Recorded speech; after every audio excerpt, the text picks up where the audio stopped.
नाही मी या गुन्ह्याचा तपास अधिकारी करत नाहीत, शासनाच्या दबावापोटी तपास होत नाही, म्हणून मी संभाजीनगर खंडपीठ औरंगाबाद येथे मी एक याचिका दाखल केली होती।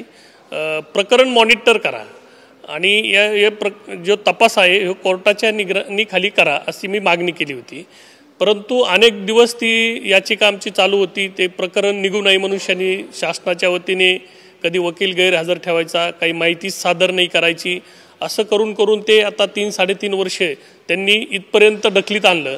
आणि आता देवेंद्रभाऊ फडणवीस साहेब मुख्यमंत्री असल्यामुळं, गृहमंत्री ते असल्यामुळं सदर प्रकरणामध्ये काल मी पेपरला वाचल्यानुसार फक्त FIR मधला मुख्य आरोपी सुरेश धस, प्राजक्ता धस आणि देवीदास धस त्यांचे बंधू ह्या 3 लोकांना FIR मधून वगळलेलं आहे असं मला काल पेपरला बातमी वाचली।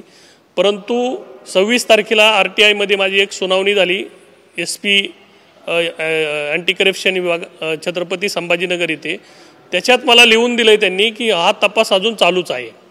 परंतु या सगळ्या प्रकरणाचा मी आता दिल्लीमध्ये आलेलो आहे आणि मी एक सिनियर काउन्सिल साहेबांना काल भेटलोय, आजही मी भेटणार आहे।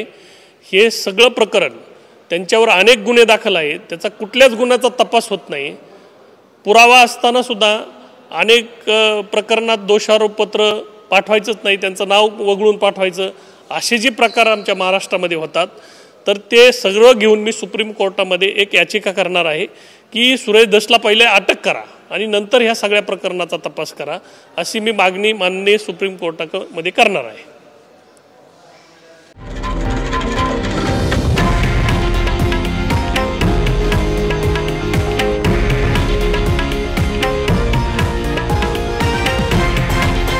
हे आहे देशातील नंबर 1 न्यूज नेटवर्क आणि आपण पाहत आहात TV9 मराठी, एकमेव।